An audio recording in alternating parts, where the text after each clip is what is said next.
बिस्मिल्लाहिर्रहमानिर्रहीम अस्सलामुअलैकुम। आज मैं आपके लिए भिंडी गोश्त की बहुत ही मज़ेदार रेसिपी लेकर आई हूँ। ये भिंडी गोश्त आम सालन के मुकाबले में बहुत ही डिफरेंट होता है और जायके में इंतहाई लजीज होता है। तो चलें ये बहुत ही मज़ेदार सी रेसिपी स्टार्ट करते हैं।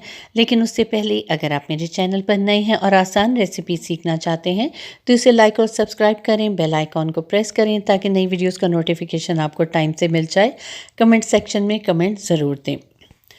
भिंडी गोश्त बनाने के लिए आधा किलो भिंडियाँ ले लें और उन्हें अच्छे तरीके से धोकर खुश्क कर लें और उनकी इस तरह से टॉप और टेल को रिमूव कर दें। भिंडियों को आपने इसी तरह लंबे लंबे रुख में ही कटिंग में रखना है। उसके बाद इन्हें फ्राई करेंगे। फ्राई करने के लिए आप कोई सा भी पैन ले लें या कढ़ाई ले लें। चूल्हे का फ्लेम ऑन कर दें और इसमें 1 कप कुकिंग ऑयल शामिल कर दें। जब आप कुकिंग ऑयल डाल दें तो इसको थोड़ी देर गर्म होने दें। जब ऑयल गर्म हो जाए तो चूल्हे का फ्लेम मीडियम टू स्लो कर दें और इसमें भिंडियों को फ्राई कर लें। भिंडियों को आपने बहुत ज़्यादा फ्राई नहीं करना, सिर्फ इतना फ्राई करना है कि इनका कलर चेंज हो जाए और कच्चापन निकल जाए। साथ साथ चम्मच चलाते रहें ताकि भिंडियाँ जलने ना पाएँ। ये भिंडी गोश्त इंतहाई टेस्टी बनकर तैयार होगा। आप इस रेसिपी को ज़रूर ट्राई कीजिएगा। आपको लाजमी ये खाना पसंद आएगा।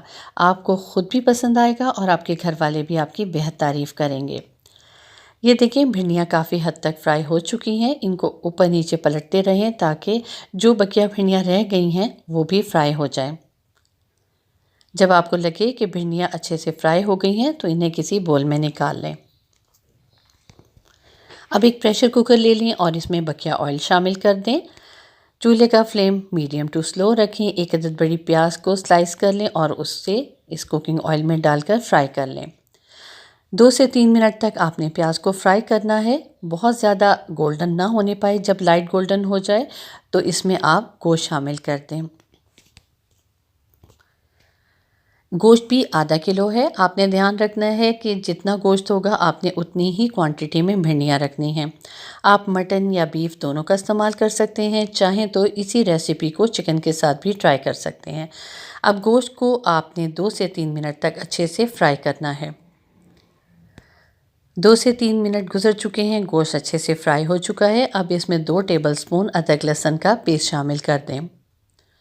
अदरक लहसुन डालने के बाद गोश्त को मज़ीद 2 से 3 मिनट तक फ्राई करें, यहाँ तक कि अदरक लहसुन का कच्चापन निकल जाए।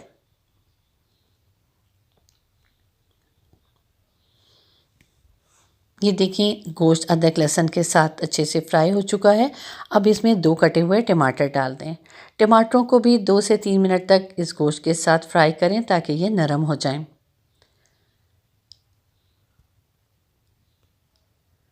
2 मिनट के बाद आप देख सकते हैं कि टमाटर भी काफ़ी हद तक नरम हो चुके हैं। अब इसमें कुछ खुश्क मसाले जाएंगे।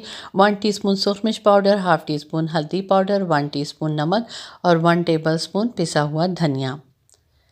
ये मसाले डालने के बाद आप इन्हें गोश्त के साथ फ्राई करें। अगर आपको लगे कि ये मसाले अभी खुश्क हैं तो इसमें आप थोड़ा सा पानी ऐड कर सकते हैं। 2 से 3 मिनट तक आपने मज़ीद भुनाई करनी है। ये देखें मसाले अच्छे से भुन चुके हैं। अब कुछ खड़े मसाले जाएंगे। 1 टीस्पून सफ़ेद ज़ीरा, 2 अदद दालचीनी के टुकड़े और 2 अदद बड़ी इलायची। इन्हें भी गोश्त के साथ 2 से 3 मिनट तक अच्छे से फ्राई करें। गोश्त की जितनी अच्छी भुनाई होगी उतना ही गोश्त जायकेदार पककर तैयार होगा। चूल्हे का फ्लेम आपने मीडियम टू स्लो ही रखना है और गोश्त की मुसलसल 2 से 3 मिनट तक भुनाई करनी है। ये देखें टमाटर अच्छे से गल चुके हैं और मसाले भी भुन चुके हैं। अब इसमें 2 गिलास पानी शामिल कर दें। अगर आप इसे पतीली में पका रहे हैं तो आपने 3 गिलास पानी इसमें शामिल करना है। ये देखिए मैंने 2 गिलास पानी शामिल कर दिया है। अब प्रेशर कुकर को कवर करके तकरीबन 15 मिनट के लिए पकाएं।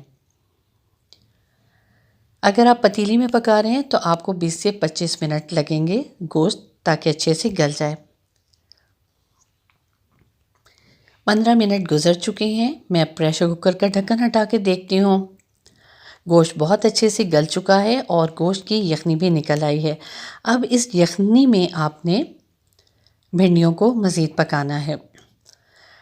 हाफ़ टी स्पून इसमें पिसा हुआ गरम मसाला शामिल कर दें।